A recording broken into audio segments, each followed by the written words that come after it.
Bom, olá pessoal, tudo bem? Sejam bem-vindos a mais uma aula então de introdução à engenharia da computação. Na aula de hoje eu trouxe o tema aqui para vocês, que é um tema extremamente relevante, tá? Que vocês provavelmente vão se deparar com ele em qualquer área que vocês forem seguir da engenharia da computação, né? Seja desenvolvedor, seja front-end, back-end, na parte de gerenciamento de sistemas, né? Se você for falar com o usuário, levantamento de requisitos, sempre vai ter esse tema que é a acessibilidade, tá? Até agora, provavelmente vocês já se depararam com esse tema, mas aí do lado do usuário, né? Então, todo mundo hoje usa sistemas, né? Vocês usam aí smartphone, vocês usam sistemas quando vocês vão no supermercado, quando vocês vão, fazer as atividades do dia a dia.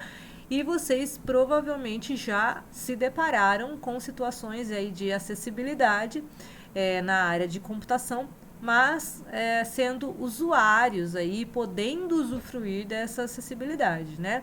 Agora eu quero trazer para vocês um olhar do outro lado, né? Então, do lado do engenheiro que vai estar se preocupando em tornar o seu sistema acessível, né? O seu sistema ou o seu equipamento, né? Um hardware que você vai desenvolver, enfim, o que você estiver trabalhando vai ter que ser acessível, então, para o maior número de pessoas. Bom, então, começo aqui da aula, né, queria definir o que é, então, essa preocupação com a acessibilidade. A acessibilidade, ela é uma preocupação constante em outras áreas também da engenharia. Então, como nós temos, por exemplo, na engenharia civil, pessoas ali preocupadas em tornar os prédios acessíveis, né? Nós temos também na computação pessoas aí preocupadas em tornar os sistemas e os hardwares acessíveis. Então, como um exemplo aí da engenharia civil, que é o mais próximo da gente, nós temos, por exemplo, vagas no estacionamento, né, dos lugares públicos, das ruas, etc., lugares específicos para quem ali tem deficiência ou para quem é idoso, tem algum tipo ali de impedimento, né, que tornaria mais difícil o uso para a pessoa. Então tem vagas, por exemplo, pertinho ali da entrada do banco, pertinho da entrada do supermercado, né? Nos lugares de mais fácil acesso tem vagas ali para pessoas com necessidades especiais ou com deficiências, né? E dependendo da época, um nome é mais usado que o outro, né? Eu estou falando isso porque o meu trabalho de doutorado, ele foi na área de acessibilidade aos surdos e na época, os surdos não gostavam de ser chamados de deficientes auditivos. Então, muitas vezes, em alguns locais, a gente aprende a chamar, né, os surdos como deficientes auditivos, mas, pelo menos naquela época, alguns anos atrás, né, essa palavra não era usada. Inclusive, se vocês procurarem pelo meu nome, vocês acham, né, a tese de doutorado. Em todo momento eu coloco lá a palavra surdos, né, acessibilidade aos surdos, porque essa palavra deficiente auditivo não era bem vista pela comunidade dos surdos, né? Então tem dessas o comportamento ali que esperado, né, para cada comunidade, tá? Por isso que eu estou abrindo um parênteses para explicar isso para vocês.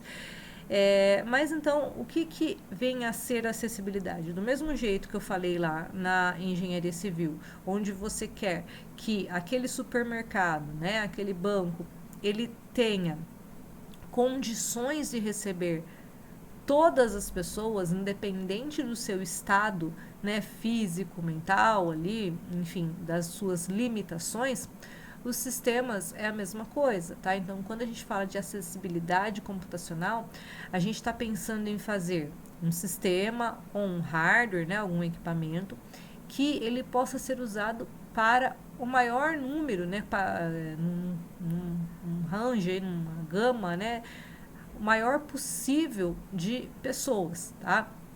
Então, em alguns momentos eu vou ter que realizar adaptações para que pessoas com determinadas limitações também consigam acessar aqueles recursos que eu estou oferecendo sem grandes dificuldades, né? Então, como se tivesse ali pessoas em diferentes níveis ali, a pessoa que não conseguiria alcançar o limite, você pega e aumenta ali, né? Coloca alguma facilidade para que ela consiga usar o seu sistema, o seu hardware de uma maneira parecida ali com as demais pessoas. Então, por exemplo, no caso lá físico, né, eu estou colocando uma rampa de acesso onde tem uma escada. Então, eu estou fazendo com que aquela pessoa que está de muleta, né, de repente, assim, nem é uma deficiência permanente, né, mas a pessoa quebrou o pé e aí ela não consegue ir naquele lugar que tem uma escadaria enorme porque não tem acessibilidade. Então, se tiver uma rampa de acesso, um elevador, alguma coisa que leve a pessoa sem precisar subir os degraus, eu tô ali deixando mais igual o acesso para todo tipo de pessoa, né? Seja um idoso ou uma criança que vai ter dificuldade de subir os degraus, seja alguém que está com uma deficiência ali não permanente, né, provisória ali, que naquele momento ele está impossibilitado de subir, por exemplo, porque ele está usando uma cadeira de rodas, uma muleta e assim por diante. Quando a gente fala, então, de sistemas, existem também várias preocupações que nós temos que ter, tá? Então, a primeira delas, né, quando a gente fala de acessibilidade computacional, muitas vezes, como eu disse, né, essa deficiência que a pessoa tem, essa limitação, ela é uma limitação temporária, né? Então, por exemplo, eu estou falando ali de crianças, né? Então, as crianças também vão acessar ali o sistema, mas essas crianças vão com o tempo crescendo e vão aprendendo a usar os sistemas cada vez mais. Então, eu posso ali ter, por exemplo, um acesso para que a criança mais facilmente, né, consiga enxergar ali o meu sistema. Vou dar um exemplo bem concreto para você entender. Eu tenho lá um botão no meu site e aquele botão, ele tem, além do escrito, né, ok, né, cancelar, sair, ele tem também um ícone que facilita com que a criança não precise ler para entender, ela vai olhar a imagem e já vai entender. E essa coisa da imagem a gente sabe que não é só criança, até o adulto, né? A imagem ela é muito mais rápida, muito mais intuitiva para a gente conseguir rapidamente entender o que está acontecendo ali, tá? Então, quando nós falamos, por exemplo, em sistemas, né? Não em hardware, mas em software mesmo, vou fazer um site. Quanto mais informações eu tiver com uma redundância ali de descrição, vamos falar assim, então tem o botão, mas também tem, né, o escrito de um botão, mas também tem um ícone, tem uma imagem, aquilo ali vai ser mais acessível, aquele site, aquele programa vai ser mais acessível. Né? E não estamos falando de uma deficiência física, mas uma deficiência ali de idade, vamos falar assim, não é uma deficiência, mas uma condição, né, de idade. Assim também com os idosos, né? Então, muitas vezes é uma coisa que é intuitiva para uma geração que já nasceu usando a computação, para os idosos nem tanto. Então, cada vez mais existe essa preocupação de deixar os sistemas mais fáceis para que as pessoas idosas consigam também usar o sistema. Usar linguagem adequada a cada faixa etária também é uma preocupação da acessibilidade, né? Então, você fazer coisas fáceis ali, né? Palavras mais curtas, de repente você pode colocar lá, pressione ESC para sair, mas só um sair é mais fácil, né? É mais rápido ali, então é uma coisa mais acessível, mais intuitiva, tá? Quanto menos cliques você tiver que dar no seu site, aí entra toda a questão de usabilidade, interface homem-máquina, que é um assunto extenso, que trabalhamos uma disciplina inteira só de interfaces, né? Mas só para vocês saberem que tudo isso engloba, então, a acessibilidade de um site, de um programa, né? De um software aí. Nós temos, além dessas condições, vamos falar assim, de idade, nível cultural, tá? Nós temos também, então, pessoas mais letradas, pessoas menos letradas, né? Então você tem que pensar que às vezes uma pessoa não tão letrada, né, que não tenha tanto estudo, vai usar aquele sistema, então você não pode colocar ali também coisas muito difíceis da pessoa entender. Temos nível econômico, também, que pode ser um limitante ali para a pessoa usar, então também é uma preocupação que envolve aí a questão da acessibilidade. Fora isso, pessoal, nós temos também a acessibilidade voltada para limitações mesmo permanentes, né, físicas das pessoas. Então, por exemplo, pessoas que não têm uma mão, né, elas vão usar como sistema se ela não consegue digitar, por exemplo. Então, tem programas que conseguem captar a voz, né, e acionar ali as coisas através da voz. O que começou, né, foi o início dessa coisa do OK Google, né, e você fala, ligue para fulano de tal, que hoje é muito usado por pessoas que não têm deficiência, começou lá atrás como uma preocupação mesmo para aquelas pessoas que tinham uma limitação física, ali não conseguiam digitar, né? Então as pessoas não tinham ali, não tinham um braço, não tinham uma mão, não tinham as duas mãos e queriam usar o sistema, tinha que ser por voz, né? E hoje em dia se tornou uma coisa que nós, né, todos usamos independentemente de deficiências físicas ou não. Outra coisa, às vezes a pessoa tem uma deficiência ali que ela enxerga menos, né? Então, assim, ela não é cega, mas ela tem uma visão limitada, né? Ou porque é uma pessoa de idade, ou é porque é uma pessoa realmente que tem, né, deficiência visual. Então, nós temos ali opções para aumentar a fonte, né? Aumentar o tamanho da letra, para colocar contraste. Então você uma tela ali que tem uma corzinha que não está bem definida ali, né? Então você consegue acionar ali um botão de contraste, e aquela tela fica em cores fortes, né? Um fundo escuro, uma cor clara, ou vice-versa, para que a pessoa consiga enxergar melhor o que está acontecendo ali, né? Outra preocupação aí da área de acessibilidade é colocar, por exemplo, coisas táteis, né? Então a pessoa, se ela não tem visão ou tem uma visão limitada, mas ela consegue ali tatear e saber aonde que estão as teclas ali no teclado, né? Aonde que está uma tecla específica ali, alguma coisa. Então, a pessoa consegue, às vezes, digitar, aprender a digitar através ali do sentido do tato, né?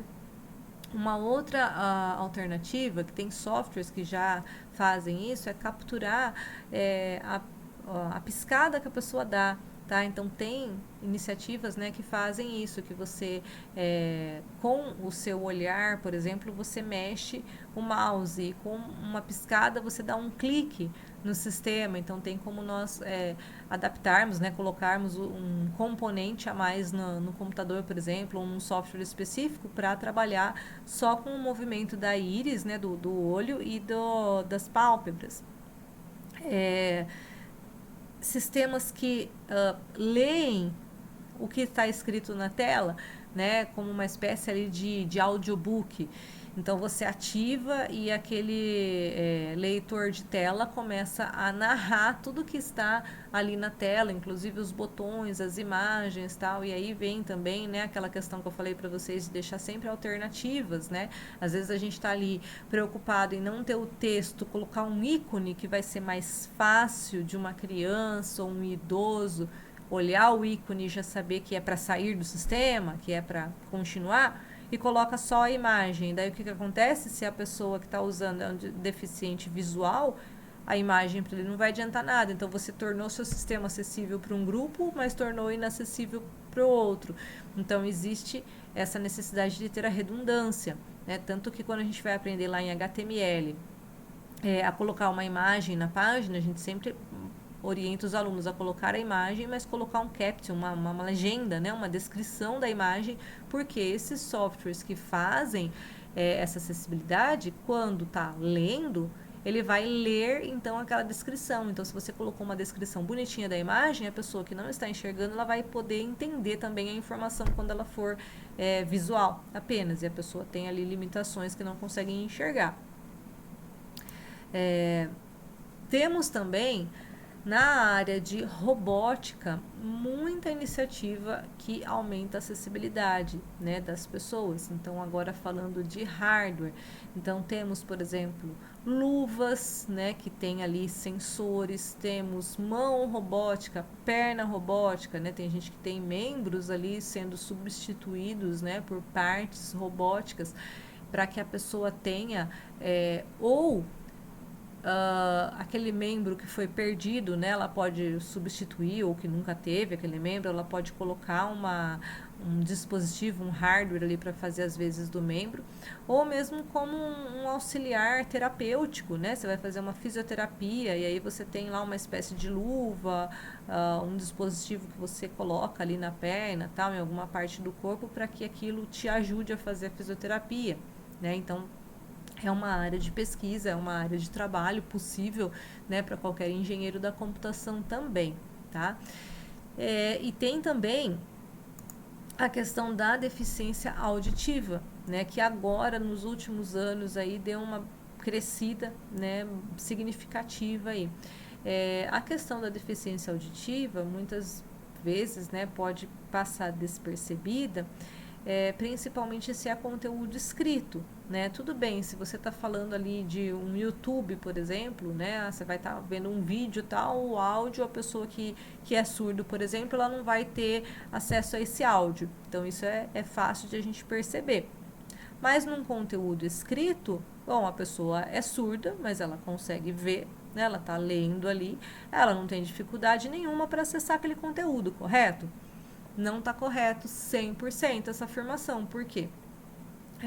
A gente tem que entender que essa deficiência, né, dos surdos, e aí eu até entendo um pouco mais com propriedade para falar para vocês, porque foi a minha área de pesquisa do doutorado, essa comunidade, muitas vezes, eles não têm como primeira língua o português, né? Eles têm a língua, por exemplo, no Brasil, a língua brasileira de sinais, a Libras, como língua materna dessa pessoa, né? E aí também vai depender da idade, de quando a pessoa adquiriu essa situação, né, da surdez, se ela nasceu surda, se ela ficou depois, né?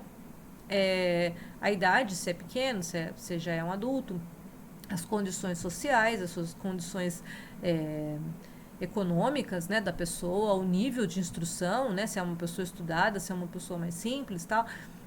Mas muitas vezes as pessoas têm dificuldade de acessar o conteúdo no português, por exemplo, mesmo ele morando no Brasil. Algumas não, né? Mas algumas pessoas têm, porque a língua materna dele é a Libras. Então você vai falar para uma criancinha ali de 4, 5, 6 anos, que no português ela já é fluente. Se aquela criança ela é deficiente auditivo, normalmente ela é fluente na Libras e depois ela vai ter como segunda língua o português.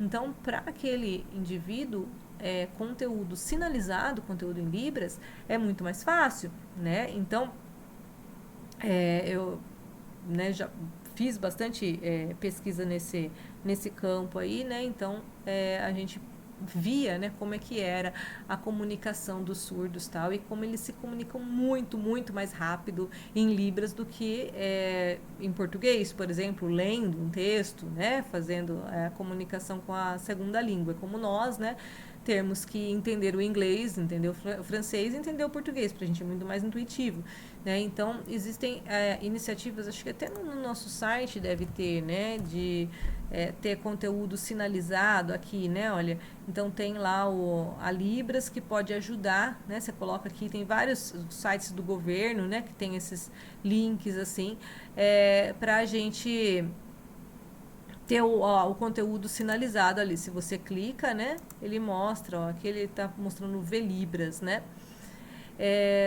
Então, pessoal, é um pouco isso que eu quis trazer para vocês hoje, tá? Então, são algumas das áreas de pesquisa, né, em acessibilidade computacional que nós temos atualmente, tá? Então, como eu disse, né, vocês vão estudar um pouco mais disso lá para frente, quando vocês forem trabalhar com inteligência artificial, com a parte de interfaces, né, interface humano-computador, tá? E aí vocês vão, né, a parte de web também, páginas web, vocês vão estar trabalhando um pouco mais com isso. Mas eu quis trazer esse tema aqui hoje para vocês, né, que é um tema que já deve estar presente na preocupação aí de cada engenheiro, tá? De cada aluno aí. Bom, ficamos por aqui hoje e durante a semana talvez eu mande outro e-mail para vocês com instruções sobre a aula da semana que vem, tá? Eu estou planejando algo diferente, mas eu ainda não vou falar porque eu não sei se vai dar certinho o que eu estou pensando. Mas aí eu mando um e-mail durante a semana para vocês explicando melhor, tá? Então vocês ficam com o conteúdo de hoje na área de acessibilidade. Na próxima aula, durante a semana, provavelmente eu vou entrar em contato com vocês. Então, a gente tem um feriado agora, né, na quinta-feira, mas na segunda-feira a gente vai fazer essa atividade que eu vou pedir para vocês fazerem daí, tá? Vai ser uma atividade que vocês vão fazer para me entregar, mas isso vai ser para a próxima aula, tá? Para a aula de hoje, eu gostaria que vocês, então, revisassem, né, desse uma olhada nos conteúdos que nós já vimos, tá? Desde lá o começo, né? Então, números binários, né, aquelas coisas que a gente viu de programação, lá desde o começo, tá, do curso até a aula de hoje, tá? Então dá uma olhada, né, vê se ficou alguma dúvida, alguma coisa ficou pendente, pode me escrever. E na aula que vem, então, eu vou entrar em contato com vocês, né, mas já vão se preparando, tá? Porque provavelmente a gente vai fazer alguma atividade aí, eu vou pedir para vocês entregarem algo, tá? Então, já pensando nesse sentido, né, para não falar que eu não avisei, né? Então já estou avisando, tá? Fica esse tempo da aula de hoje para vocês darem essa revisada geral na matéria. Se tiver alguma dúvida, entrar em contato, né? Para que na próxima aula a gente faça essa atividade. Vai ser algo bem tranquilo, tá? Vai ser algo que vocês vão ter tempo para fazer, vão ter como pesquisar, né? Não é algo que vai né? Ah, nossa, é prova, tal, vai ser mais tranquilo para cada um fazer, né? No seu tempo, no seu ritmo, mas vai ser uma atividade que vocês vão fazer para me entregar, tá bom? Mas por enquanto é só que eu consigo falar por enquanto. Até a nossa próxima aula. A gente se fala durante a semana, então. Tchau, tchau.